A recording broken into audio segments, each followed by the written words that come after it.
bëggoon respecter sa constitution te pare woon na pour dem mais c'est la France qui l'a imposé de rester nee na sax France sax ñoo ko yónnee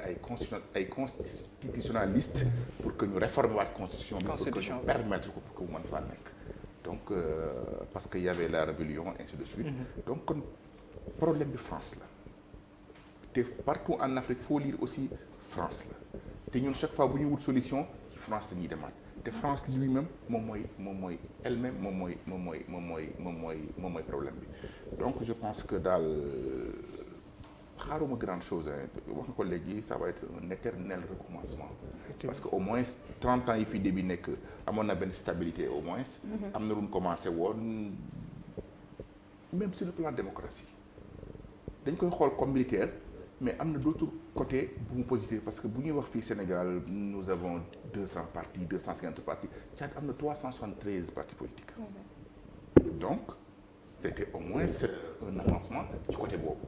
mais am na ay réfugiés politiques ak yooyu noonu yëpp. te xam nga Sénégal fi ñuy waxee nii. mënuñ ne kii réfugié politique la Sénégal. or foofu noonu moom bëri na fa. bëri na fa parce que dafa am aussi problème ethnie bu fa am lan moo tax ñu jiital doomu Idriss Déby parce que ethnie bi mu bokk ñoom ñoo yor pouvoir bi te pour que ñu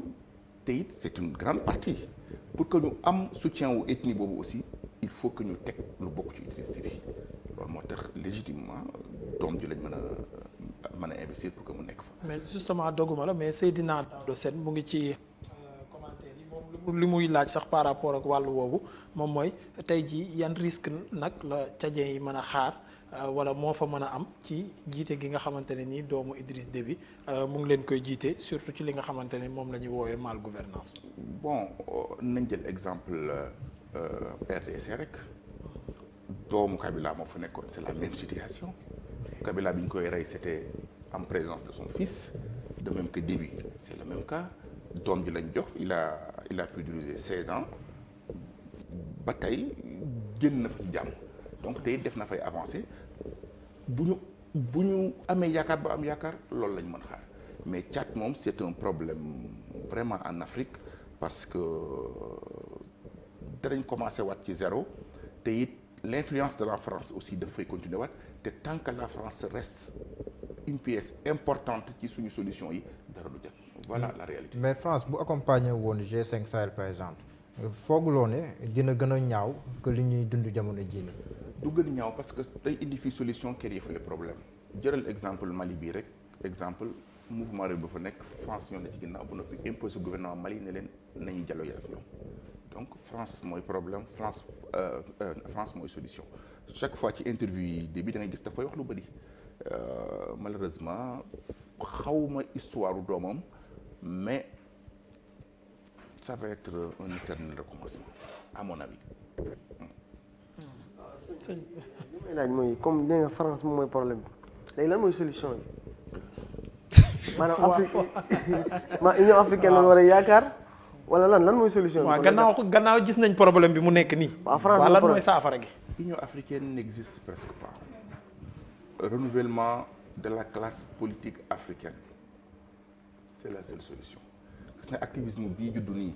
mooy solution Afrique dina ñëw nag peut-être que dina nekk ci ay dizaines d'années ci kanam mais loolu rek lañ mën def pour que Afrique daal parce que fenn fu am même am na yoo xam ne mënuñ ko wax exemple publiquement mais am na ay wasaa'ix sirriya mooy ce qu'on appelle document de secret yoo xam ne tey bu ñu ko doon lire di nga xam ne c'est la France qui est le problème je m'arrête là en tant que. comme damay laaj mooy naka lañ koy dàq mu génn ci yëf yi complètement. dina ñëw parce que France déjà mentalité la ci nos dirigeants africains comme diw exemple ñoom bala ñu def dara il faut que ñu dem France. mais dafa mel ni da nga xuloo ak sa xarit nag. waaw nanguwul tudd tur bi sax boo waxee rek mu ne comme diw exemple rek vraiment je vais être très objectif.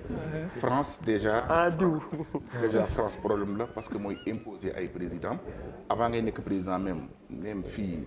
une fois candidat tu discutes avec l'ambassadeur fi nekkal France di ngeen am accord et même demagoo élection donc noonu la France surveiller exactement Afrique muy Sénégal muy feneen tant que nag débarrassé wuñ ci loolu am liberté de mentalité donc je ne pense pas que ñu àgg ci loolu mais daal ak nouvelle génération bii daal yaakaar naa ne incha allah du yàggati dinañ débarrassé ci France comme ni ko Serigne Touba prédire. merci beaucoup. laataa may dem ci Pëpësa moom mu réagir ci li nga xamante ne ni moom mooy sujet Tchad bi pratiquement li ma bëggoon wax yëpp sëñ bi oustaz laaj na ko pratiquement. mooy wàllum France solution bi waaw wàllum France rek moo ñu sonal. merci beaucoup Malick Ndoye ak Pëpësa yéen a ngi ci jotaay bi ñu ngi doon waxtaanee situation Tchad bi je pense que yéen a ngi dans le bain yéen a ngi ko doon suivre bu baax a baax